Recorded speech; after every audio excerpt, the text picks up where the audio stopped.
ہماری جو روح ہے نا، اسے بار بار عبادت کی حاجت ہے۔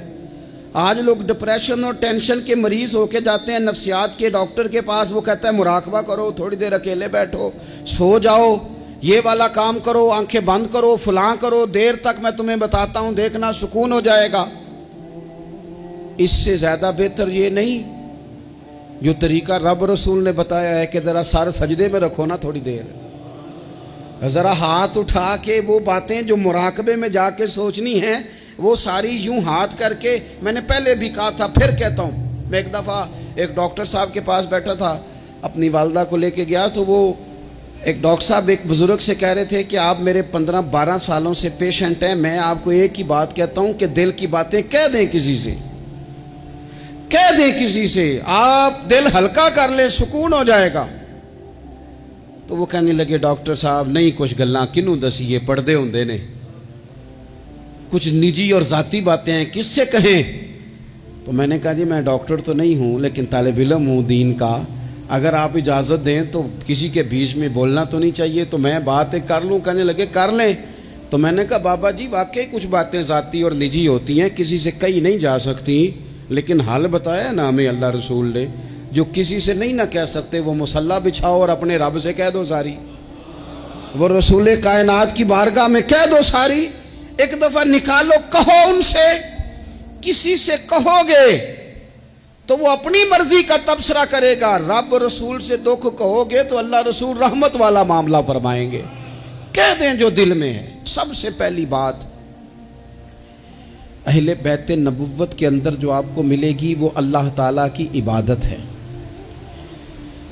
بہت زیادہ عبادت کرنا، ریاضت کرنا۔ آج کل عبادت سے جی چرانا، میں کچھ دیندار لوگوں کو دیکھتا ہوں کہتے ہیں نسبت بہت تگڑی ہے ہماری، تو جناب لے جائے گی نسبت ہمیں، تم دیکھنا فلانے بزرگ کو فلانے کی خواب آ گئی، فلانے کو فلانے کی بشارت ہو گئی۔ او خدا کے بندو، میں آپ کو اس گھر کی بات بتا رہا ہوں، سیدہ فاطمہ الزہرا جو جنتی نہیں، جنتی عورتوں کی سردار ہیں۔ میں حسنین کریمین کی بات بتا رہا ہوں جو صرف جنتی نہیں، جنتی جوانوں کے سردار ہیں، لیکن وہاں تو ساری رات مصلی بچھا رہتا ہے۔ عبادت آپ کی روح کا تقاضا ہے۔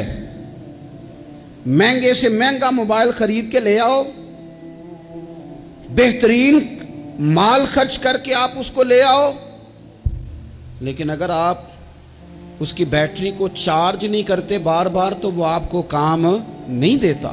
آپ نے جناب بڑی مہنگی گاڑی خرید لی، بڑی مہنگی، تو ایک ہی دفعہ خریدنے سے وہ مستقل نہیں چلتی، بلکہ اس میں بار بار پیٹرول ڈلوانا پڑتا ہے۔ کچھ چیزیں ایسی ہوتی ہیں جن کی بار بار حاجت ہوتی ہے، وہ پوری کرنی پڑتی۔ ساری رات سیدہ فاطمہ الزہرا رضی اللہ تعالیٰ عنہ نفل پڑھتی تھی، ساری رات، گھر کے سارے کام کرنے، ہاتھوں پہ چھالے پڑ جائیں گے۔ آج کسی غریب ترین آدمی کی بیٹی بھی اتنا کام نہیں کرتی کہ چھالے پڑ جائیں، حالانکہ دکھ پھر بھی بڑے زیادہ ہیں۔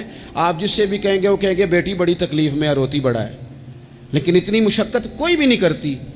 اتنی محنت کے باوجود رات کو عبادت ہے، تقویٰ ہے۔ حضرت عبداللہ ابن زبیر نے حضرت امام حسین کی شہادت کے بعد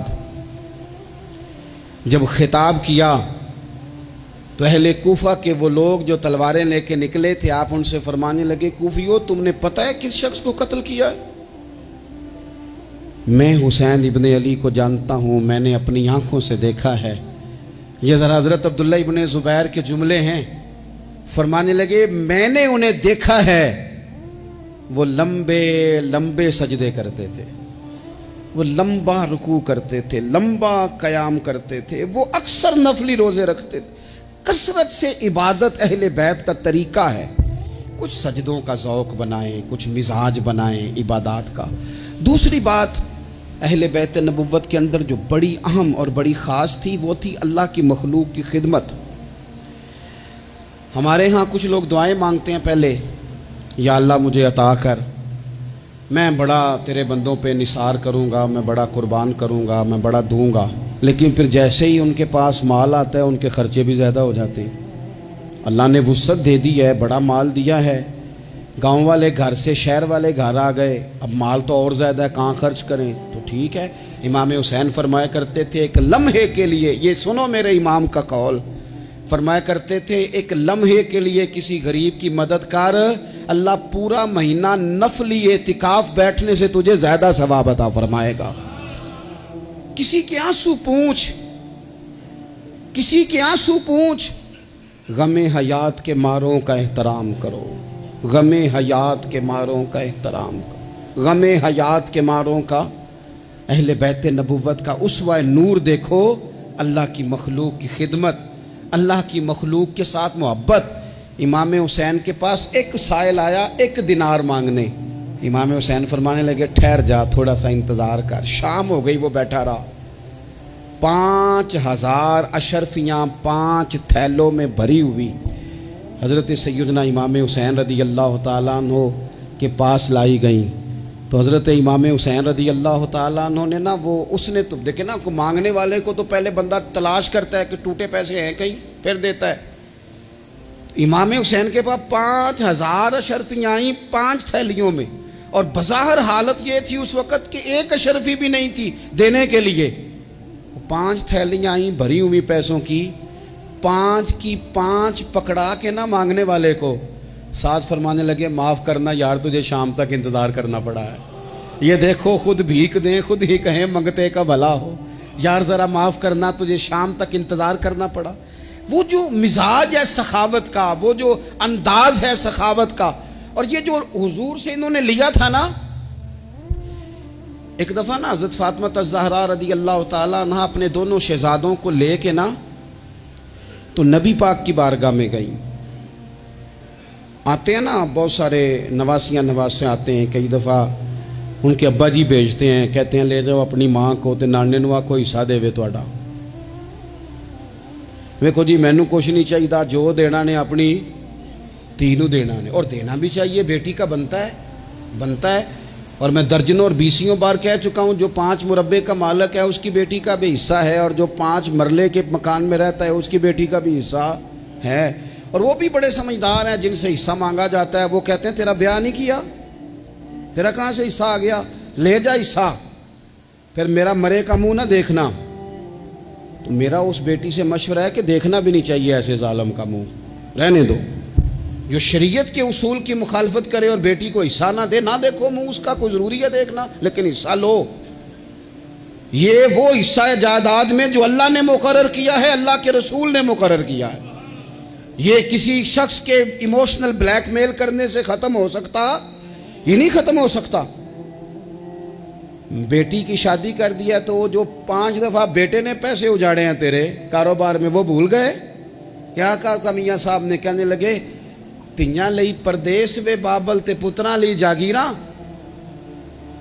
چپ چپ رہنا تے دکھ سکھ سہنا، بس تیاں دیاں تقدیراں، ساری جائیداد اس کو دے دے۔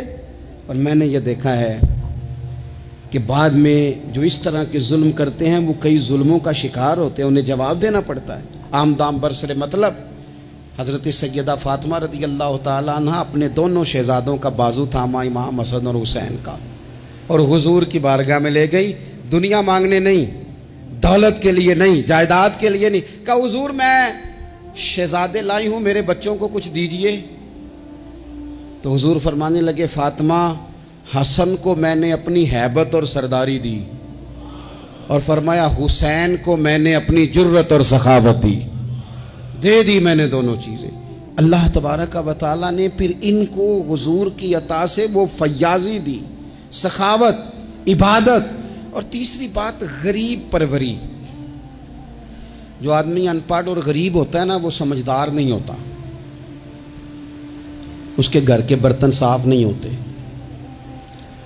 اس کو چارپائیاں اچھے طریقے سے بچھانی نہیں آتی، چونکہ بیڈ شیٹیں تھوڑی ہوتی ہیں گھر میں، تو اس لیے عقل تب آتی ہے جب نوٹ آئیں۔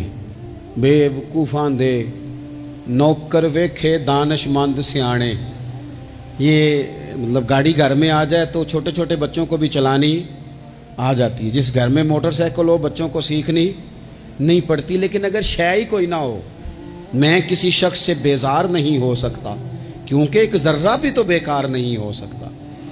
غریب پروری، تھوڑا سا نا لوگوں پر توجہ۔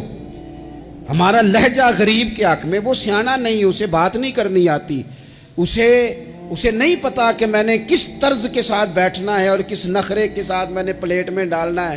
بھوک زیادہ لگی ہو تو پھر تو بہت ساری ویسی چیزیں بھول جاتی ہیں بھائی۔ تو یہ سارا شعور تو تب آتا ہے جب بندہ برگر کھا کے دعوت پہ آیا ہو، تو پھر وہ تھوڑا سا سالن ڈال کے تو اس میں کانٹا رکھ کے تو کھڑا ہو کے گپ شپ لگاتا ہے، اس لیے کہ وہ روٹی نہیں کھا رہا ہوتا، ویڈیو بنوا رہا ہوتا ہے، وہ تصویریں بنوا رہا ہوتا ہے، اس کا لہجہ اور ہوتا ہے۔ لیکن غریب پروری، مسکین کے ساتھ بیٹھ کے کھانا، کبھی مزدوروں کے ساتھ تصویریں کھنچوانا، ان کی حوصلہ افزائی کرنا، انہیں کہنا کہ نظریں جھکا کے نہ جیا کرو، اٹھا کے جیا کرو، غریب آدمی کو پورا اس طرح کا بنا دینا کہ وہ غربت کے اندر بھی اپنے آپ کو عزت والا دیکھے۔ یہ اگر کسی نے سیکھنا ہے تو حسین ابن علی سے سیکھے، یہ حضور کی اولاد پاک سے سیکھے۔ امام زین العابدین کہتے ہیں میرے ابا جی گھوڑے پہ بیٹھ کر جا رہے تھے، غریب لوگ زمین پر چٹائی بٹھا کے روٹی کھا رہے تھے، میرے سامنے امام صاحب گھر سے کھانا کھا کے آئے ہیں، غریبوں نے پیغام دیا حضور کھانا کھانا ہے۔ امام صاحب گھوڑے سے اترے، زمین پہ آ کے بیٹھے، غریبوں کے ساتھ روٹی کھانے لگے، تھوڑا سا کھانا کھایا تو انہوں نے کہا حضور تھوڑا سا اور کھائیں، فرمانے لگے زندگی میں پہلا موقع ہے کہ کھانے کے فوراً بعد کھانا کھا رہا ہوں، بھرا ہوا پیٹ تھا، لیکن علی کا پتر فاطمہ کا لال زمین پر بیٹھ اس لیے گیا ہے کہ غریب کہیں یہ نہ سمجھیں دعوت دی تھی تو حسین نے قبول ہی نہیں کی، اس لیے بیٹھ گیا ہوں، ورنہ ایک لقمے کی گنجائش نہیں تھی۔ اس کو کہتے ہیں غریب پروری، اس کو کہتے ہیں مزاج ختم کرنا چھوٹے بڑے کا، اس کو کہتے ہیں ایک ہی صف میں کھڑے ہو گئے محمود و یاز، نہ کوئی بندہ رہا نہ کوئی بندہ نواز۔ تھوڑا سا اس پر میں ایک دفعہ ایک فیکٹری میں گیا تھا، تو ایک صاحب جنہوں نے محفل کرائی تھی وہ ہمارے میزبان تھے، تو جو آدمی کھانا لے کے آ رہا تھا رکھ رہا تھا نا، تو وہ بیچارہ بعض اوقات ایک ہی بات سوار ہو جاتی، بار بار ایک ہی بات کرتا تھا، کہتے تھا پیر صاحب ساڑھے مالک بڑے چنگے جے ساڑھے نال بہ کے روٹی کھاندے نے، ساڑھے مالک بڑے چنگے جے ساڑھے، اس کے ذہن پر یہ بات سوار تھی، حالانکہ کون سی کوئی بڑی بات ہے، لیکن وہ ایک ہی بات بار بار دہرائے جا رہا تھا، پانی رکھ کے گیا، ٹیبل صاف کر کے گیا، کھانا دیکھ، ایک ہی بات، جی تے سارے دے نال بہ کے روٹی کھاندے جے۔ تو میں سوچ رہا تھا کہ یار یہ کس طرح کا بندہ ہے، اس نے کام تو چھوٹا سا کیا ہے لیکن اس بندے کے جذبات ہیں، اب پتہ نہیں اس غریب آدمی کے جذبات کی وجہ سے رب اس کے رزق میں کتنی کو برکت پیدا کر دے گا، کتنا کو فضل ہو جائے گا، یہ جذباتی ہو گیا ہے، شوق کے ساتھ بات کر رہا ہے۔ تو یہ اہل بیت نبوت کا طریقہ ہے۔ پھر اس سے اگلی بات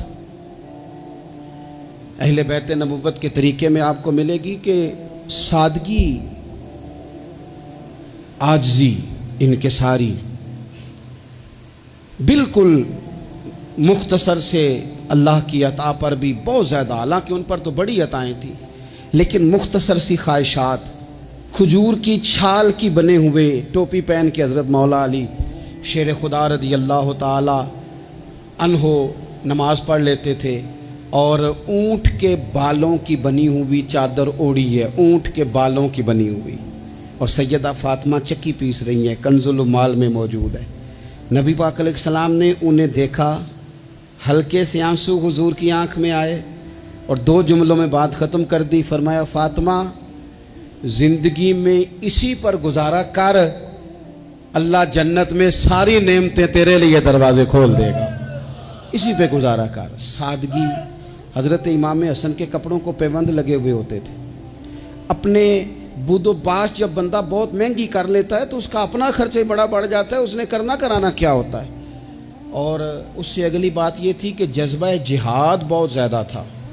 پھر کہتا ہوں اتنی ساری ویڈیوز آئیں، او جی بچہ رو پڑا جی بکرا ذبح ہو رہا تھا، تو یہ تو پریشانی والا مقام ہے، جو بچہ بکرے کے ذبح ہونے پہ روتا ہے یہ جہاد کیسے کرے گا؟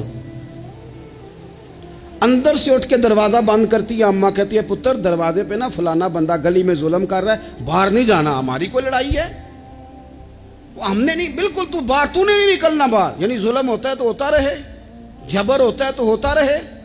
حضرت عثمان غنی رضی اللہ تعالیٰ عنہ کے خلاف بلوانیوں نے حملہ کیا اور حضرت عثمان کے گھر کو گھیر لیا، لوگ تو اولاد کو بچا بچا کے رکھتے ہیں نا، باہر نہیں جانا، باہر نہیں جانا، لیکن حضرت مولا علی شیر خدا اپنے بچوں کو ہر جہاد میں پہلے لے کے جاتے تھے۔ حضرت علی کے زمانے میں بھی جتنی جنگیں ہوئی اپنے شہزادے پہلی صف میں۔ حضرت مولا علی نے ایک تلوار امام حسن کو پکڑائی، ایک امام حسین کو پکڑائی، حضرت عثمان کے دروازے پہ کھڑا کر کے کہا پتر خبردار، عثمان صحابی رسول ہیں، تمہارے خالو ہیں، کوئی سیدنا عثمان کا دروازہ نہ پھلانگنے کی جرت کرے، قربان جائیں۔ دو شہزادے تلوار لیے، حالات بڑے خراب تھے اس وقت، بلوائی مصر کے مدینے پر چڑھائی کیے ہوئے تھے، حضرت عثمان کا گھر گھیرے میں تھا، لیکن ان کی جرت نہیں ہوئی حضرت عثمان کا دروازہ کراس کرنے کی۔ کیوں؟ کہ ایک کونے پہ تلوار لے کے امام حسن کھڑے تھے اور دوسرے پہ امام حسین کھڑے تھے۔ بچوں کو جب اے سی والے کمرے میں پوری طرح بند کر دے نا والد، اور انہیں کہ اچھا برگر کھانا ہے، 4 منگوا لو برگر، فلانی جگہ جانا ہے بیٹا، نہیں ضرور جانا چاہیے، کوئی انجوائمنٹ مس نہیں کرنی، پھر آپ بچوں سے توقع کرتے ہیں وہ محنت کریں گے، آگے بڑھیں گے، یہ کیسے ہو سکتا ہے؟ نامی کوئی بغیر مشقت نہیں ہوا، 100 بار جب عقیق کٹا تب جا کر ننگی ہوا۔ مشقت کرنی پڑتی ہے، محنت کرنی پڑتی ہے، جد و جہد کرنی پڑتی۔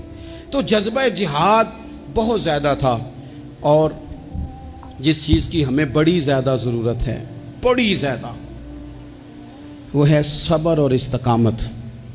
ان الذین قالوا ربنا اللہ ثم استقاموا فلا خوف علیہم ولا هم یحزنون۔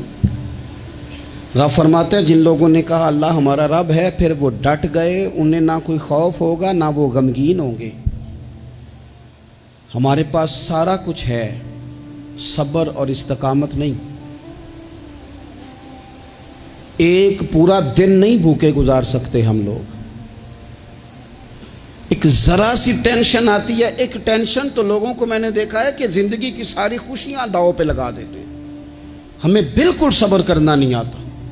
100 سے زیادہ مرتبہ کم و بیش قرآن پاک نے صبر کا حکم دیا ہے، بار بار کہا صبر کرو صبر کرو صبر کرو، ہے ہی نہیں، مزاج ہی نہیں، تڑپتے لڑتے ناراض ہوتے بگڑتے پریشان ہوتے جلد باز لوگ۔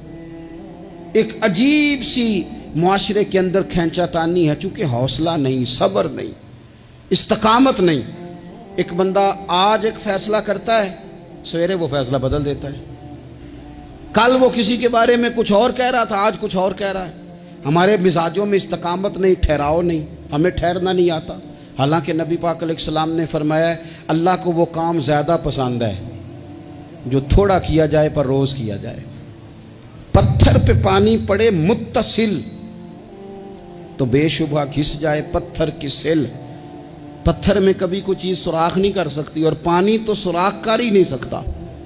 نوجوانوں، پانی پتھر میں سوراخ، لیکن اگر پانی ہو مستقل مزاج اور ایک ایک قطرہ گرتا ہی رہے گرتا ہی رہے گرتا ہی رہے گرتا ہی رہے، تو دیکھ لینا تم نے فرش لگوایا ہوتا ہے، سیمنٹ اور بجری ڈالی ہوتی ہے، پر اگر مستقل گرے تو پتھروں میں بھی پانی سوراخ کاری دیتا ہے۔ شرط یہ ہے کہ مستقل مزاجی ہو۔ بہت سارے لوگ آ کے کہتے ہیں جی میں جو کام بھی شروع کرتا ہوں نا میرا پورا نہیں ہوتا، ختم ہو جاتا ہے۔ تو میں کہتا ہوں یہی تو مسئلہ ہے، آپ جو کام بھی نہ شروع کریں، آپ ایک ہی کام شروع کریں، جو نہ شروع کریں۔ جب ہر ہفتے آپ نے نیا کام کرنا ہے تو پھر تو گئے آپ کام سے، ایک کریں، آپ اسی کو صحیح کر کے کریں۔ استقامت فی الدین، صبر۔ حالات میرے اور آپ کے ٹھیک کرنے سے کبھی ٹھیک نہیں ہوتے۔ ایک دفعہ بہت زیادہ آزمائش تھی، ایک دوست پر، وہ بڑے پریشان تھے، تو ہمارے بزرگوں کے پاس بیٹھے تھے، تو بڑی وہ بے چینی کا مظاہرہ کر رہے تھے کہ حضور کیا کروں، کدھر جاؤں، فلاں مسئلہ ہو گیا۔ تو بزرگوں نے بڑی عجیب، بڑی خوبصورت، بڑی انوکھی بات کی، کہنے لگے پتر جلد بازی کرنے سے روزہ جلدی نہیں کھلتا، روزہ مغرب کے ٹائم جا کے ہی کھلنا ہے۔ اگر جلد بازی کرو گے بھی تو اس نے کھلنا مغرب کے ٹائم ہی ہے۔ فرمانے لگے حالات خراب ہو گئے ہیں، بہت بے صبری کرنے سے، بہت رونے سے، بہت لوگوں کو بتانے سے، بہت واہ ویلا کرنے سے یہ ٹھیک نہیں ہوں گے، الٹا لوگ تمہارا تماشا دیکھیں گے۔ بہتر یہ ہے کہ تم صبر کرو، انتظار کرو، استقامت کے ساتھ ڈٹ جاؤ۔ شرط کیا ہے زندگی میں؟ صرف شرط ایک ہے کہ آپ اپنے ضمیر سے پوچھ لیں کہ آپ سچے ہیں کہ جھوٹے ہیں۔ اگر آپ سچے ہیں تو پھر ذرا صبر کریں، انتظار کریں، حالات ٹھیک ہو ہی جائیں گے۔ 3 دن 3 راتیں، ذمہ داری سے کہہ رہا ہوں، 1 دن اور 1 رات ہمارے گھر روٹی نہ پکے تو پورے گاؤں میں رو رو کے کوئی حال نہیں ہوتا، پورے شہر میں شور مچ جاتا ہے کہ آج جناب سبزی کو پیسے نہیں، حد ہو گئی، اوہو اتنی غربت، اتنی آزمائش۔ 3 دن اور 3 راتیں کربلا کے میدان میں امام حسین کے خیمے میں نہ روٹی تھی نہ پانی تھا، نہ روٹی نہ پانی، لیکن قرآن پاک کی تلاوت 1 منٹ کے لیے بھی بند نہیں ہوئی، نماز قضا نہیں ہوئی، کسی طور بھی ان لوگوں نے کسی بے صبری کا مظاہرہ نہیں کیا۔ ان سے صبر سیکھیں، استقامت سیکھیں، تھوڑا سا رکیں، تھوڑا سا انتظار کریں۔ بہت جلدی ہے، بہت جلدی ہے، بہت جناب ہمیں فٹافٹ فلانا کام چاہیے۔ امام حسین نے پورا کنبہ شہید کرا دیا تھا، لیکن یزید 4 سال حکومت پھر بھی کر گیا تھا۔ ارد گرد کے حالات فوری طور پہ تبدیل نہیں ہوئے، لیکن پوری دنیا گھوم کے دیکھ لو، تمہیں کوئی یہ نہیں کہتا ہوا نظر آئے گا کہ میں یزید کی اولاد میں سے ہوں، حالانکہ وہ تو 4 سال حکومت کر گیا تھا۔ حالات، وقت تقاضا رکھتا ہے کہ وہ اپنے ٹائم پہ جا کے چیزیں بدل جایا کرتی ہیں۔ وہ ایک شخص سے کسی نے کہا تھا کہ جناب آپ اتنا زیادہ بات کرتے ہیں، تربیت کی کوشش کرتے ہیں، لوگ اثر تو کرتے نہیں۔ تو انہوں نے بڑی انوکھی بات کی، کہنے لگے میرے بعد مجھے چاہے گا زمانہ سارا اور میرے بعد تحقیق کرے گی دنیا، کب میرے بعد مجھ پر ریسرچ ہوگی، دیکھنا میری ایک ایک بات پر کتابیں لکھی جائیں گی، کیونکہ ہمارے بعد اندھیرا ہی رہے گا محفل میں، بڑے چراغ جلاؤ گے روشنی کے لیے۔ تو ضروری نہیں کہ سویرے، تھوڑا سا زندگی میں حوصلہ، تھوڑا سا صبر، تھوڑی سی استقامت، لیکن شرط یہ ہے کہ آپ سچے ہوں اور مسلسل سفر کر رہے ہوں۔ آپ روک نہ جائیں، بیٹھ نہ جائیں، سپیڈ بریکر دیکھ کے ٹھہر نہ جائیں، مسلسل چلتے رہیں، کوشش کرتے رہیں، انتظار کرتے رہیں۔ ایک وقت آئے گا کہ حالات اور رخ اختیار کر جائیں گے۔ آخر میں پھر ایک بات کرتا ہوں، کوئی سازش نہ کرے، آپ کسی سازش پر توجہ نہ دیں۔ یہ صحابہ اور اہل بیت، یہ ایمان ہے۔ ایمان دل میں جاگزی کیا جاتا ہے، ایمان پر بحث نہیں کی جاتی، یہ ایمان ہے۔ ان کی محبتیں، کچھ لوگوں کی باتیں یاد رہ جاتی ہیں۔ ایک بزرگ نے مجھے بات سنائی، مجھے یاد رہ گئی، پیر سید فیض الحسن شاہ صاحب، آل و مہار شریف والے۔ پیر صاحب عالم بھی بڑے تھے، درویش بھی بڑے تھے، خطیب بھی بڑے تھے۔ تو وہ ایک دن صحابہ اور اہل بیت کا پیار بیان کر رہے تھے، سید تھے، تو مرید ہیں وہ سلسلہ نقشبندیہ سے، چورا شریف کے ساتھ ان کا نسبت کا رشتہ ہے۔ تو نقشبندی اپنا سلسلہ طریقت حضرت صدیق اکبر رضی اللہ تعالیٰ عنہ سے بیان کرتے ہیں۔ تو شاہ صاحب بڑی تقریر کر کے صحابہ اور اہل بیت کی آپس کی بڑی محبت بیان کر کے، رحماء بینہم پر بڑی تقریر کر کے، کیونکہ ان کو بات کرنی آتی تھی تو جوش جذبات میں تڑپ گئے، کہنے لگے سنو بھائی، یہ تو دلائل تھے، اب میں اپنی بات کرتا ہوں۔ کہنے لگے میں سید ہوں، میں پیر ہوں، میرا باپ سید، دادا سید، نانا سید۔ فرمانے لگے میں فاطمہ کا جگر پارا ہوں، علی کا بیٹا ہوں، پر میں مرید ابو بکر صدیق کا ہوں، میں مرید سیدنا صدیق اکبر کا ہوں۔ وہ 100 باتوں پہ ایک بات ہی ساری بدل گئی، رنگ ہی تبدیل ہو گیا، نظریات ہی اور ہو گئے، لوگ کسی اور سوچ میں چلے گئے۔ کہنے لگے دیکھو یہ بھی میرا ظرف دیکھو، اور فرمانے لگے میں نے یہ سیکھا ہے حضرت علی سے۔ انہوں نے حضرت ابو بکر صدیق کے مشیر بھی رہے، معاون بھی رہے، اور جناب صدیق اکبر کے پیچھے نمازیں بھی پڑھتے رہے، انہیں اپنا مقتدا اور پیشوا تسلیم کرتے رہے۔ اس لیے یہ تو ہمیں خود سے یہ صرف شرارت کی جاتی ہے، لوگوں کے دلوں کو بے یقین کرو تاکہ وہ اپنے بزرگوں سے فیض نہ پا سکیں۔ ہم نے صحابہ سے بھی فیض لینا ہے اور اہل بیت نبوت سے بھی فیض لینا ہے۔